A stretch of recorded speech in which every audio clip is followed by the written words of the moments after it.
Seigneur, révèle-moi quand c'est toi, pour que je ne murmure pas, même quand le cœur sera atteint de douleur d'amertume. Seigneur, révèle-moi quand c'est toi, pour que je ne murmure pas, même quand le cœur sera atteint de douleur d'amertume. Lorsque je saurai que c'est toi, Jésus, je me contenterai de ma situation, oh Seigneur. Oh, oh. Pourquoi tu regardes, Seigneur, mes espoirs en train de t'écraser, Seigneur, mon Dieu. Pourquoi tu regardes, Seigneur, mes espoirs en train de t'écraser, Seigneur, mon Dieu. Viens à moi, oh Jésus, je t'en supplie. Viens à moi, Jésus, je t'en supplie.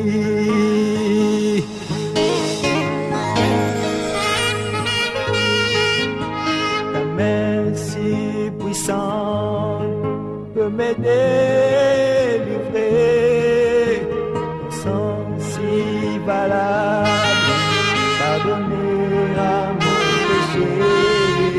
Jésus, pourquoi tu regardes, Seigneur, mes espoirs en train de t'écraser, Seigneur, mon Dieu.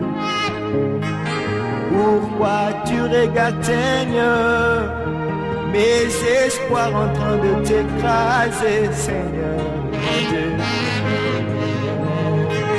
Viens à moi, oh Jésus, je t'en supplie. Viens à moi, Jésus, je t'en supplie. Pourquoi tu regardes, Seigneur, mes espoirs en train de t'écraser, Seigneur, mon Dieu.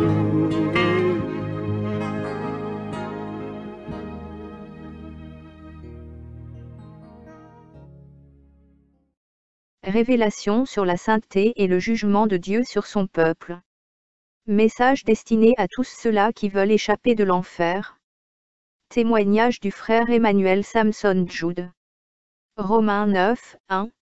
Je dis la vérité en Christ, je ne mens point, ma conscience m'en rend témoignage par le Saint-Esprit. Jean 3, 11. En vérité, je te le dis, nous disons ce que nous savons, et nous rendons témoignage de ce que nous avons vu, et vous ne recevez pas notre témoignage. Jean 3, 32 à 33. Il rend témoignage de ce qu'il a vu et entendu, et personne ne reçoit son témoignage. Celui qui a reçu son témoignage a certifié que Dieu est vrai. 2 Chroniques 36, 15 à 16. L'Éternel, le Dieu de leur père, donna de bonne heure à ses envoyés la mission de les avertir, car il voulait épargner son peuple et sa propre demeure. Mais ils se moquèrent des envoyés de Dieu, ils méprisèrent ses paroles, et ils se raillèrent de ses prophètes, jusqu'à ce que la colère de l'Éternel contre son peuple devint sans remède.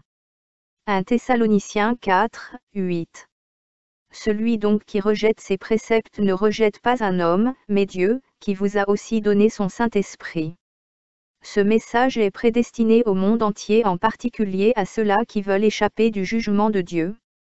C'est pourquoi celui qui rejette les préceptes de Dieu est déjà jugé. Voici ce que dit la Bible à ce sujet. Dans Jean 12, 42 à 50. Cependant, même parmi les chefs, plusieurs crurent en lui, mais, à cause des pharisiens, ils n'en faisaient pas l'aveu, dans la crainte d'être exclus de la synagogue. Car ils aimèrent la gloire des hommes plus que la gloire de Dieu. Or, Jésus s'était écrié, « Celui qui croit en moi croit, non pas en moi, mais en celui qui m'a envoyé, et celui qui me voit, voit celui qui m'a envoyé. » Je suis venu comme une lumière dans le monde, afin que quiconque croit en moi ne demeure pas dans les ténèbres. Si quelqu'un entend mes paroles et ne les garde point, ce n'est pas moi qui le juge, car je suis venu non pour juger le monde, mais pour sauver le monde. Celui qui me rejette et qui ne reçoit pas mes paroles à son juge, la parole que j'ai annoncée, c'est elle qui le jugera au dernier jour. Car je n'ai point parlé de moi-même, mais le Père, qui m'a envoyé, m'a prescrit lui-même ce que je dois dire et annoncer. Et je sais que son commandement est la vie éternelle. C'est pourquoi les choses que je dis, je les dis comme le Père me les a dites. Information personnelle. Je me prénomme Emmanuel Samson Jude, j'ai 19 ans, je suis nigérian, je viens de PAD André. Je rends gloire à l'Éternel parce que sa grâce qu'il m'a accordée m'a mené au ciel et en enfer pour voir ce qui se passe là-bas. Et je ne mérite pas cette grâce. Je prie par la grâce de Dieu sur tout ce que Satan prépare contre nous pour ne pas aller au ciel mais en enfer, ne nous arrive pas, au nom de Jésus-Christ. Le 28 décembre de l'année passée, 2012, j'étais tellement malade si bien que j'allais mourir, mes parents ont dépensé beaucoup d'argent pour moi. Mais la maladie a toujours continué. Quand le docteur m'a fait le test, il a découvert que je n'avais quasiment plus le sang et que j'avais la tuberculose. C'était vraiment une très grande douleur pour mes parents, parce qu'ils n'avaient plus d'argent pour prendre soin de moi. Le sort incontournable de tout homme, la mort, Ecclésiaste 8, 8. Mes parents m'ont donc ramené à la maison pour attendre ma mort. J'étais donc sur mon lit, et mon corps commençait à s'affaiblir pendant que ma mère appelait mon nom. Après elle est partie appeler aussi les voisins et ils ont tous continué à appeler mon nom, parce que je ne parlais plus. Quand j'ai ouvert mes yeux, j'ai remarqué que je n'étais plus sur la terre, mais dans une grande route très bruyante. Et sur cette route-là, j'ai vu un lit. Et je me suis assis sur ce lit, comme si j'attendais quelqu'un qui allait venir. Ma rencontre avec Jésus-Christ dans l'au-delà de la mort, Job 19, 25 à 28, Apocalypse 1 verset 7. Tout soudainement j'ai vu Jésus en train d'arriver, il était très beau et grand de taille, mais avec une expression de colère sur son visage, la face froissée. Et il a pris mes mains, immédiatement il m'a enlevé sur cette route-là. Aussitôt j'apparus sur un grand trône, j'ai vu Dieu sur un grand trône, je n'ai pas pu voir son visage. Son visage était rempli de gloire. Son corps brûlait comme du feu. Et j'ai vu des gens qui étaient morts à ce moment-là, des enfants et des grands, se tenant aussi devant le trône pour recevoir leur jugement. J'ai vu aussi des groupes d'anges qui se tenaient devant ce trône. Certains de ces groupes tenaient dans leurs mains des livres, et si quelqu'un s'approchait de ce trône, les anges ouvraient des livres, les uns après des autres. Le premier était l'ange qui était chargé du livre de vie, et si le nom de la personne ne s'y figurait pas, alors les yeux de l'ange se changeaient en rouge. Et la personne se retrouvait aussitôt devant le trône du jugement de Dieu. Et Dieu va juger la personne. Ce que je considère, ce que beaucoup des gens qui étaient là-bas, je n'ai pas entendu, bienvenue mon serviteur fidèle. Tout ce que j'ai entendu était, loin de moi. Aussitôt un grand vent venait les emporter. Et je commençais à dire en pleurant, Seigneur de grâce, que ta grâce soit sur moi, et pitié de moi, que ta miséricorde soit sur moi, je ne veux pas aller en enfer. Parce que, avant même que la personne essaie de se défendre, le vent l'a déjà emporté. Donc tu ne peux pas même te défendre. Quand ton jugement arrive et que tu veux te défendre, le vent t'emporte. Cela est écrit dans le livre d'Apocalypse, et je vis les morts, les grands et les petits, qui se tenaient devant le trône. Des livres furent ouverts. Et un autre livre fut ouvert, celui qui est le livre de vie. Et les morts furent jugés selon leurs œuvres, d'après ce qui était écrit dans ces livres. Je vous dis la vérité, je vis les petits et les grands, tout le monde était jugé par rapport à ses œuvres, toute personne qu'on trouvait avec l'iniquité, le vent les emportait. Je commençai à pleurer disant, Seigneur, aie pitié de moi, Seigneur, aie pitié de moi. Ma descente en enfer avec Jésus. Aussitôt Jésus-Christ a pris ma main, m'a amené en enfer. Nous avons traversé un tunnel, instantanément nous sommes arrivés dans un endroit qui était rempli de ténèbres, où j'entendais des voix de gens. Ces voix étaient terrifiantes, les gens pleuraient l'eau, donnez-nous à boire, donnez-nous à boire. D'autres disaient, ça chauffe ici, ça chauffe tellement, ça brûle tellement. Et j'ai demandé au Seigneur, Seigneur, où sommes-nous? Il m'a répondu que nous sommes en enfer, voici le royaume de Satan. Et j'ai vu un groupe des démons, ils étaient en train de travailler dur, très dur. Et le Seigneur m'a dit, les démons travaillent dur, c'est pour amener des gens en enfer. J'ai remarqué que ces démons étaient pressés pour aller sur la terre. L'enfer est très large comme la mer, le Seigneur m'a dit qu'il y a plusieurs départements. Le premier département était celui des pasteurs, le deuxième département est celui de celles-là qui s'habillent comme des prostituées, le troisième département est celui de ceux-là qui ont entendu parler de Jésus-Christ et qui ont refusé de se repentir, le quatrième est celui des rétrogrades, etc. Quant au département des pasteurs, j'ai vu quelque chose comme une plaque. Et sur cette plaque il y avait le nom d'un pasteur, la raison pour laquelle ce pasteur s'est retrouvé en enfer et le nom de l'assemblée qu'il fréquentait quand il était encore sur la terre. J'ai vu beaucoup des grands pasteurs qui ont une grande considération sur terre, qui sont même nos références dans la foi et dans nos prières, à tel point que beaucoup les citent même quand ils prient. Je les ai vus là-bas en enfer, car ils ont fini leur course en enfer. J'ai vu un homme, l'homme-là est des États-Unis, le révérend Patrick Gouen, c'est un prêtre de l'Église catholique. Ce monsieur est mort le 19 octobre de l'année passée, 2012, le Seigneur m'avait montré cette révélation le 28 novembre. J'ai vu cet homme comment il souffrait là-bas en enfer, avec beaucoup des vers qui le tourmentaient. Les démons le tourmentaient aussi, en le déchirant et cet homme pleurait pour de l'aide. J'ai demandé au Seigneur la raison pour laquelle cet homme était là-bas. Le Seigneur m'a dit que cet homme se trouve là-bas parce qu'il adorait Marie et s'agenouillait devant son image. Or la parole de Dieu nous interdit de s'agenouiller devant n'importe quelle image, car c'est une abomination devant Dieu. Cet homme pleurait pour qu'on lui vienne en aide, mais c'était trop tard pour lui de se repentir. Le Seigneur dit que les âmes qui tombaient dans cet endroit ne peuvent plus retourner sur la terre pour se repentir, sauf si le Seigneur t'accorde la grâce pour venir avertir les habitants de la terre pour se repentir. Je prie pour que vous ne finissiez pas votre vie en enfer au nom de Jésus-Christ. Le fondateur du christianisme céleste en enfer, Apocalypse 19, 20. Le Seigneur m'a montré un autre homme, le fondateur de l'Église du christianisme céleste, il était enchaîné et les démons le tourmentaient. Quand il m'a vu avec le Seigneur, il a crié, « Aidez-moi l'homme, aidez-moi » J'ai demandé au Seigneur qui il était. Et le Seigneur m'a répondu que c'était Oshofa, le fondateur de l'Église du christianisme céleste. J'ai dit, « Oui Seigneur, j'ai déjà entendu parler de cet homme. » Le Seigneur m'a dit que cet homme avait fait le pacte avec le diable, juste pour se faire connaître comme un homme de Dieu puissant. Et le diable lui a donné une fausse doctrine, ils utilisent les bougies avec toutes sortes des parfums. Le Seigneur a dit que c'est une fausse doctrine qui vient du vrai fond de l'enfer, et que c'est Satan qui le lui a donné pour enseigner à toutes ces églises du christianisme céleste dans le monde entier. Si quelqu'un suit cette doctrine, l'a dit le Seigneur, le fait que la personne fréquente cette église n'entrera pas dans le royaume de Dieu, dans la Nouvelle Jérusalem.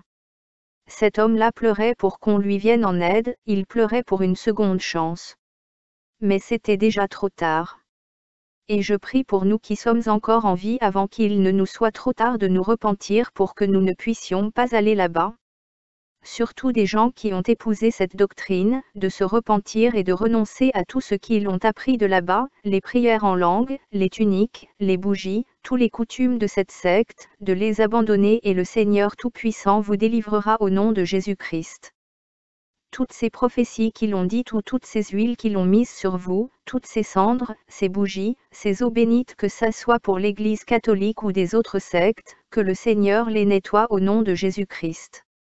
Je prie que toutes ces marques de Satan qui sont restées sur ton corps soient effacées au nom de Jésus. Et le Seigneur va les nettoyer au nom de Jésus-Christ. Judas Iscariote en enfer.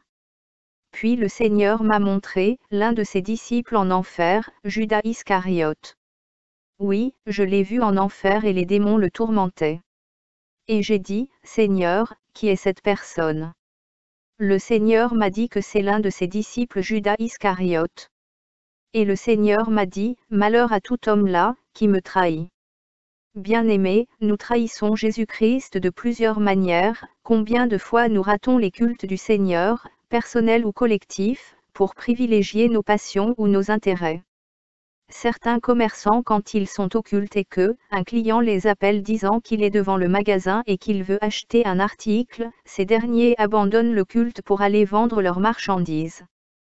Ne trahissons plus Jésus, comme certains qui retournent sur leur vomissure ou ceux-là qui ont rétrogradé sans se repentir comme Judas qui avait fini par se pendre.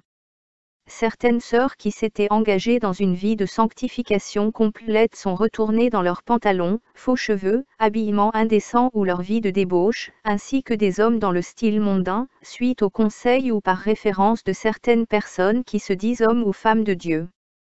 Les chrétiens qui prennent les décisions sans consulter le Seigneur Jésus pour savoir si c'est bon ou pas selon Dieu. Sachez que vous trahissez Jésus ou vous le reniez à votre niveau, que ça soit par votre comportement ou attitude comme Judas Iscariote, car Jésus a dit, « Malheur à l'homme qui me trahit ». Nous avons encore la grâce de se repentir ici sur terre, car ce n'est plus possible après la mort, mais le jugement. J'ai vu Judas, il pleurait pour de l'aide, et le Seigneur m'a dit qu'il est ici en enfer parce qu'il m'a renié à cause de l'argent. Et beaucoup des personnes de nos jours renient le Seigneur Jésus à cause des mariages, de l'argent, des biens matériels, et d'autres partent jusqu'à sacrifier des vies et même leurs âmes ou signer des pactes avec le diable pour obtenir toutes ces choses. Si tu aimes le matériel plus que Jésus-Christ, tu ne seras pas enlevé. L'enlèvement va bientôt se faire, nous devons changer nos vies, obéir à la vérité. Je prie pour cela afin que le Seigneur nous aide au nom de Jésus-Christ. Le Seigneur m'a dit, écoute ce que disent les démons qui tourmentent Judas Iscariote. Ces démons disaient, toi là, tu as renié l'homme juste, le salut là tu ne l'auras jamais. Et Judas disait, pourquoi? Pourquoi? Ainsi les démons le tourmentaient continuellement pendant que Judas pleurait, mais il ne pouvait pas mentionner le nom de Jésus-Christ parce que, s'il le faisait, quelque chose de terrible devait les arriver.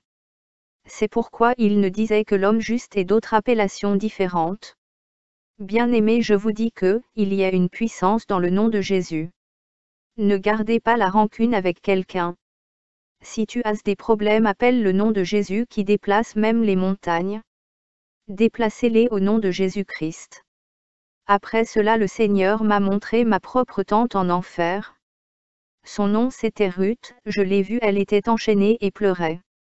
Et j'ai posé la question au Seigneur, qui est cette femme-là? Vraiment mes bien-aimés, les tourments de cette femme étaient graves, et je ne peux pas décrire son châtiment. Elle pleurait et le Seigneur m'a dit que c'est ma tante Ruth. Elle était morte il y a longtemps, en plus n'avait jamais cru en Jésus-Christ dans sa vie, voilà pourquoi elle s'est retrouvée en enfer. Elle ne faisait que pleurer, j'ai vu beaucoup des vers sur son corps et les démons qui étaient en train de la découper, mais elle ne peut plus mourir. Chaque chrétien a aussi un département en enfer. Le Seigneur m'a montré mon propre département en enfer.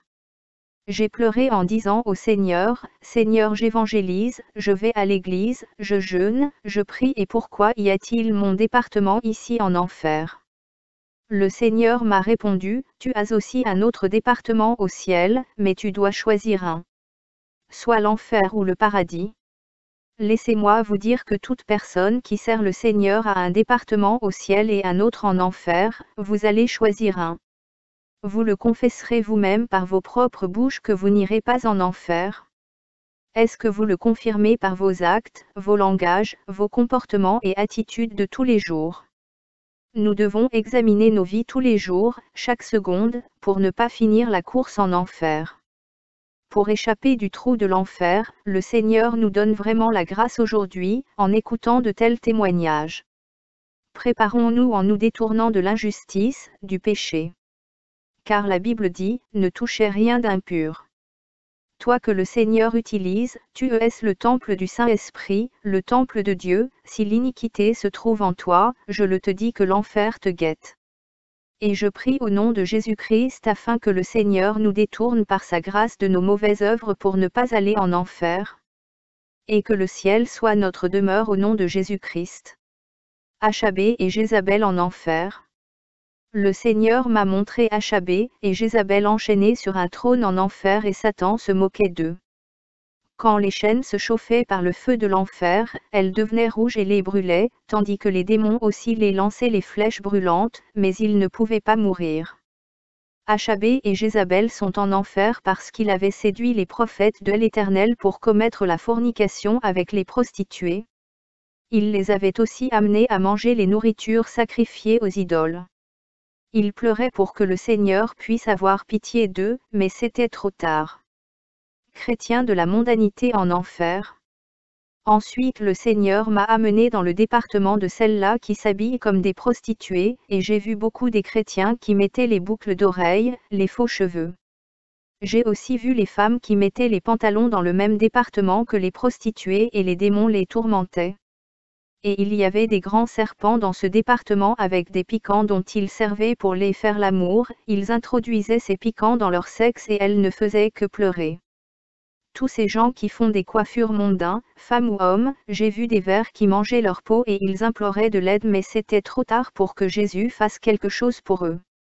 Les hommes qui commettaient la fornication étaient pendus avec les pieds écartés, ils étaient tourmentés et ils ne mouraient pas. Le Seigneur m'a dit d'avertir tous les gens qui commettent l'immoralité, le sexe hors mariage, même dans les fiançailles de se repentir, qu'ils reviennent au Seigneur pour qu'il les sauve. Je prie pour que le Seigneur nous purifie par sa grâce au nom de Jésus-Christ. J'ai aussi vu ceux qui se servaient de leurs mains pour se caresser ou se masturber dans le département de prostituées. Le Seigneur m'a encore pris, et il m'a amené dans le département de tous ceux-là qui ont écouté l'évangile du salut ou les avertissements du Seigneur, mais qui ont refusé de croire et de se repentir. Ces gens étaient en train de se juger eux-mêmes disant, « Mon pasteur m'avait dit que ceci ou cela n'était pas interdit. » Et d'autres avaient même prêché ces choses plus que leur pasteur, mais ils n'avaient le temps pour se repentir, c'était trop tard. Un garçon de 6 ans en enfer.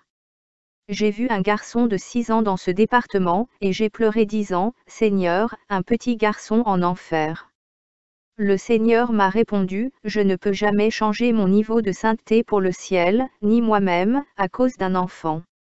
Je ne changerai jamais, je ne suis pas un Dieu en partie, enfants et grands ont un même niveau de sainteté exigé pour le ciel. Je jugerai toute personne par rapport à ses œuvres. » J'ai demandé au Seigneur la raison pour laquelle cet enfant se trouve en enfer. Le Seigneur m'a dit, ce petit garçon était un enfant désobéissant, il a désobéi ses parents plusieurs de fois. Les démons tourmentaient cet enfant désobéissant et trouvaient leur plaisir.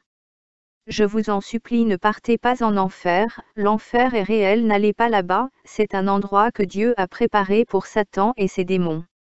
Quand on pêche, on devient comme le diable et les démons, c'est ce qui amène Dieu de nous jeter en enfer. Je prie Dieu par sa grâce de nous aider à ne plus pécher, et pour ceux qui vont se repentir que l'Ancien des âges écrive leur nom dans le livre de vie au nom de Jésus-Christ. Les rétrogrades en enfer. Après le Seigneur m'a amené dans le département des rétrogradés, et j'ai vu beaucoup des chrétiens, les frères et les sœurs. Parmi eux, beaucoup, quand ils étaient encore sur terre, parlaient en langue, prophétisaient, faisaient des miracles et des prodiges, évangélisaient, mais à cause de l'orgueil, car le Seigneur nous dit que l'orgueil annonce la chute et la ruine, je suis ceci, je suis cela, se retrouvent en enfer. D'autres se trouvaient là-bas à cause d'un péché qu'il avait commis un jour, en voulant le goûter et l'expérimenter. Le seul jour qu'il avait péché ainsi, c'est ce jour-là qu'il était mort sans avoir l'occasion de se repentir, ce qui les a amenés en enfer.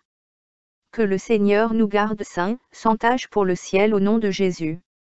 Il y avait un frère dans ce département qui criait disant, « Ô Dieu, aie pitié de moi Seigneur, aie pitié. » Les démons l'ont dit, « Tais-toi. Ferme ta bouche, tu dis quoi là ?»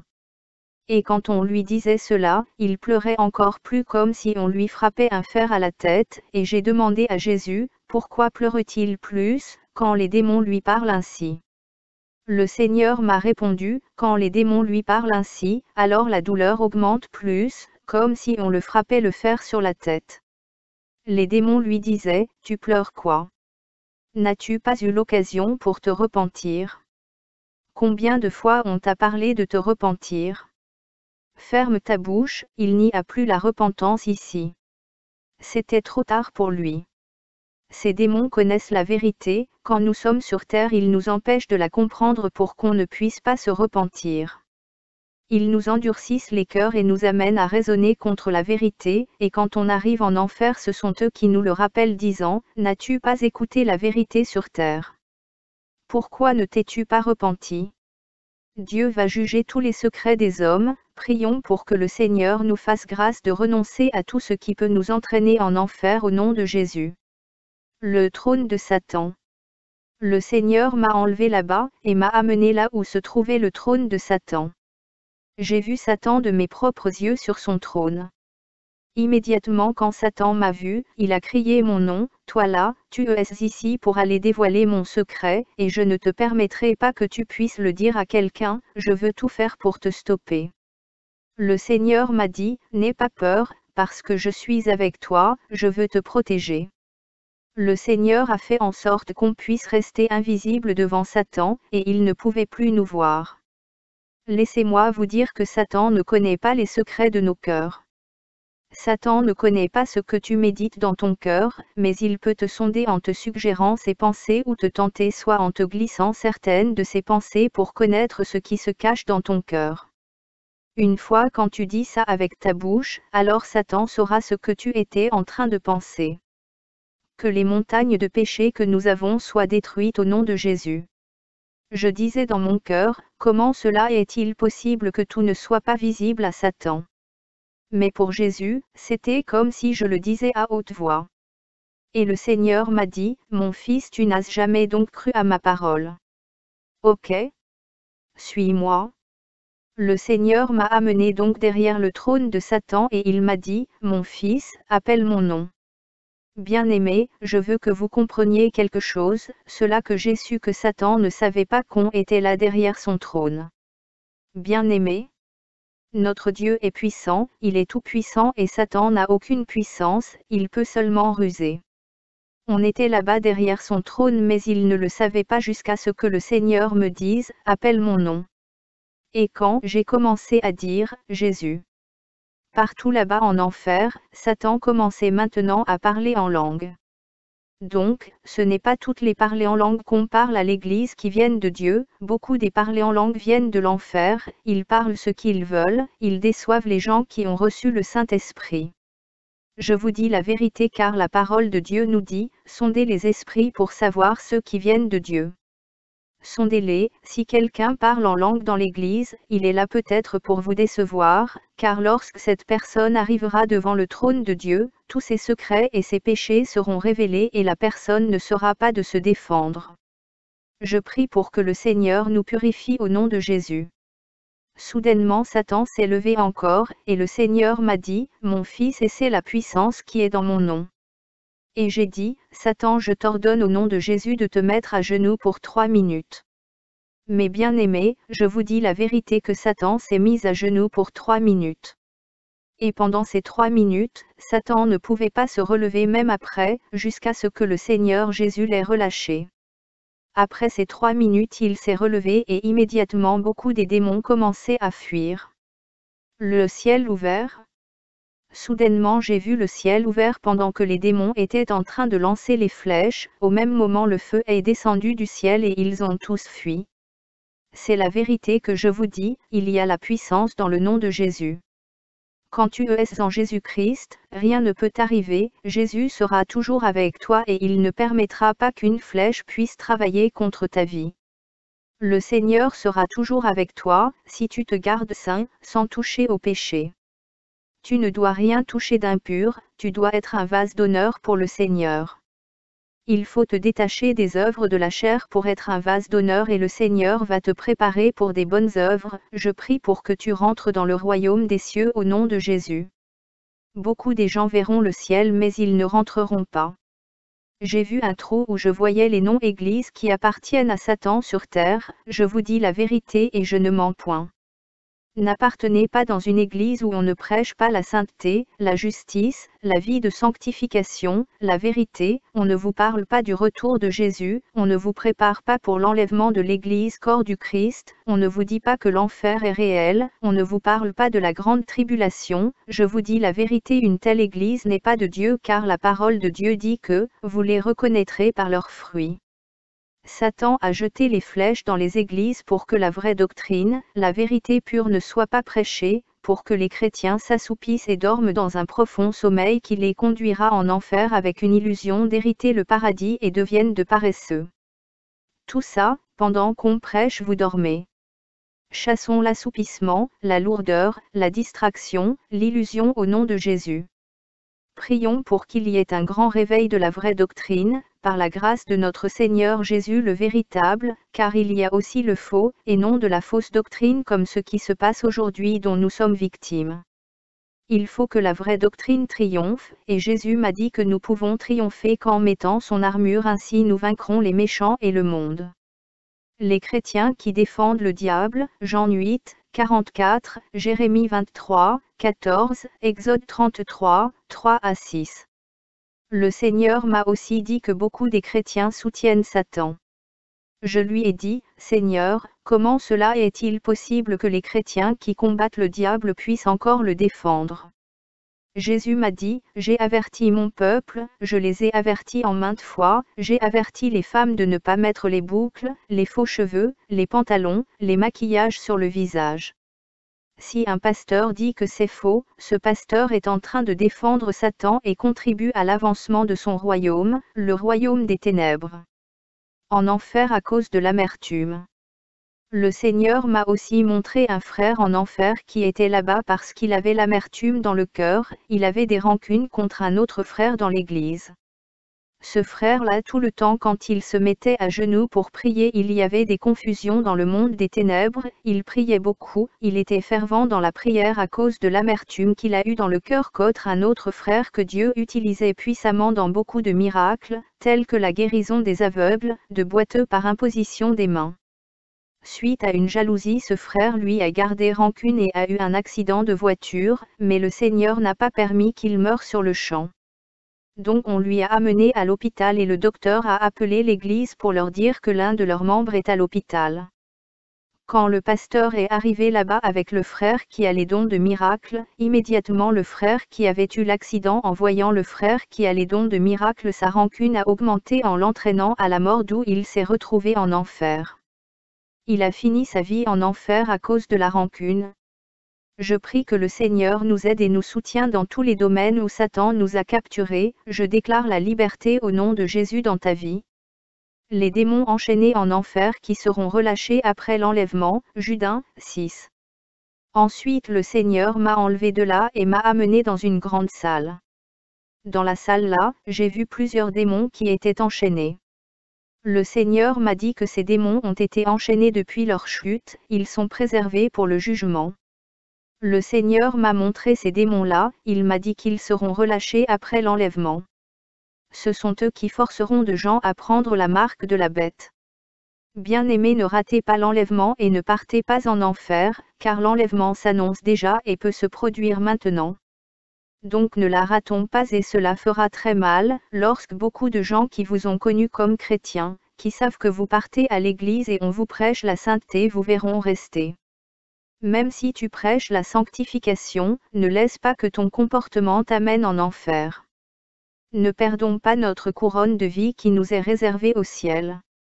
Au milieu de ces démons enchaînés, le Seigneur m'a dit, n'aie pas peur car je suis ta vie, appelle mon nom. Et j'ai appelé le nom de Jésus-Christ, soudain une puissance les a renversés. M'a monté au ciel avec le Seigneur Jésus. Le Seigneur m'a enlevé là-bas, en enfer et m'a amené au ciel. Immédiatement, quand nous sommes entrés au ciel, j'ai entendu un grand bruit des anges qui criaient, Alléluia. Cet endroit est vraiment glorieux, c'est comme le miroir, les gratte-ciels là sont construits en or. Mais bien-aimés, je vous dis la vérité, aucune maison ou villa ne peut être comparée aux maisons du ciel. Tout est beau là-bas, je vous le dis, ne ratons pas cet endroit, c'est trop joli. La sœur, Biodun Kumuyi, morte en 2009. Le Seigneur m'a montré une jeune femme, je l'ai vue, la jeune sœur, elle sortait d'une très grande maison. J'ai demandé au Seigneur, qui est cette femme? Le Seigneur m'a répondu, c'est la femme du pasteur Kumuyi, le fondateur de la vie profonde. Je l'ai vue dans les cieux, elle sortait d'une grande maison, elle ressemble à une jeune personne, très jeune, j'étais content parce que la gloire de Dieu était sur elle. Sa beauté terrestre avait disparu pour faire place à la beauté céleste. Je vous dis la vérité, vous qui cherchez à vous embellir, en mettant tous ces bijoux et d'autres choses, je vous le dis, vous êtes en train de détruire votre beauté céleste que Dieu nous a réservée en Christ. C'est mieux de se purifier davantage, l'intérieur et l'extérieur comme la Bible nous le demande. Cette sœur avait une telle belle maison parce qu'elle aimait évangéliser quand elle était sur la terre. Si tu gagnes des âmes, tu es en train d'augmenter ta récompense au ciel. La maison de cette femme était très grande. Le Seigneur m'a dit, ce sont la multitude de ses œuvres qui ont permis de construire une telle maison. Le Seigneur m'a montré la préparation de l'enlèvement. Tout est prêt, le Seigneur attend seulement l'ordre de son Père, les anges sont déjà avec leurs trompettes, la porte de la grâce va bientôt se fermer. J'ai vu aussi un autre chemin où les parents tenaient les mains de leurs enfants et ils avaient des fardeaux sur leur tête, au lieu de déposer leurs fardeaux ils avançaient avec, vers l'enfer. Ils peuvent rentrer au ciel si seulement s'ils se repentent sur terre et ces fardeaux leur seront enlevés. Je rends gloire à l'Éternel pour toutes ces révélations qu'il nous donne afin que la plupart se repentent de leurs mauvaises œuvres. Je prie que Dieu nous fasse grâce pour que nos cœurs ne s'endurcissent pas contre toutes ces précieuses révélations. Car voici ce que Dieu dit dans 1 Thessaloniciens 4, 8, celui donc qui rejette ses préceptes ne rejette pas un homme, mais Dieu, qui vous a aussi donné son Saint-Esprit. Et lisez Hébreux 3, 1 à 19. Exhortation. 2 Corinthiens 6, 1, puisque nous travaillons avec Dieu, nous vous exhortons à ne pas recevoir la grâce de Dieu en vain. Mais bien-aimés, nous mettons ceci à votre disposition afin que ceux qui cherchent à s'échapper des tourments éternels, puissent savoir que la plupart d'entre nous, qui avons reçu la grâce, nous sommes encore dans l'erreur. Et la Bible dit aussi, si quelqu'un croit être prophète ou inspiré, qu'il reconnaisse que ce que je vous écris est un commandement du Seigneur. Et si quelqu'un l'ignore, qu'il l'ignore. Toutefois, c'est à vous que revienne le sort de votre âme. Celui qui méprise son âme qu'il ignore tous ses avertissements.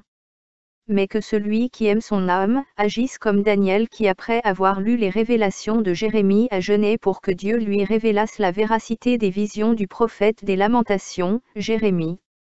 Soulignons que si Daniel s'était contenté de sa sagesse inégalée, il n'aurait pas compris comme Dieu l'a fait comprendre après son jeûne de 21 jours et de son humiliation devant Dieu. Certainement votre intelligence ou sagesse que vous avez de Dieu, ne vous permettra pas d'accepter ces révélations.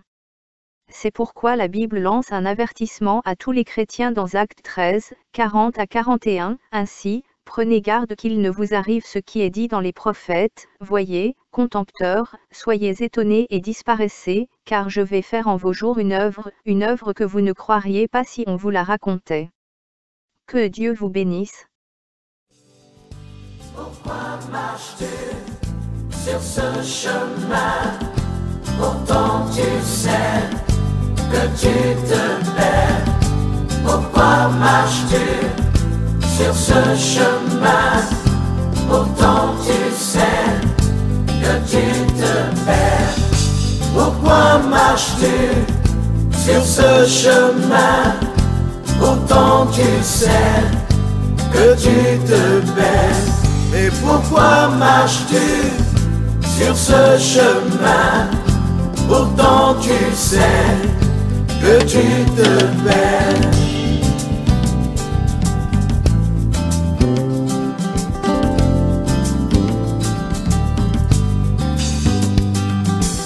N'entends-tu pas la voix du Père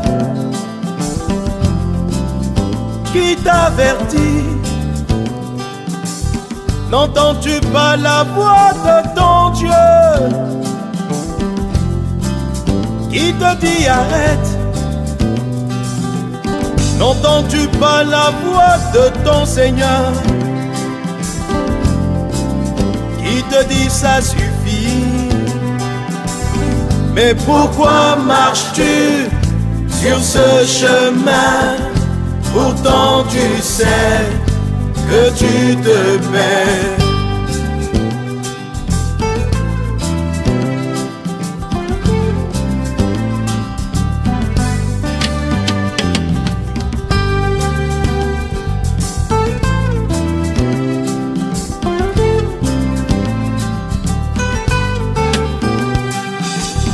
Mais pourquoi marches-tu sur ce chemin? Pourtant tu sais que tu te perds. Tu sais bien que tu t'éloignes. Mais pourquoi persistes-tu? Qu'espères-tu avoir dans ces choses qui ne font que te perdre? Pourquoi continuer à te mentir? Tu ne peux tromper personne. Oh, oh. Reviens à ton Seigneur, Prends la bonne décision. reviens à lui. Pendant qu'il est encore temps, des jours viendront où ce sera trop tard. Ce monde s'enfonce de plus en plus, mais toi ne le suis pas, mais plutôt relève-toi. Oh, oh.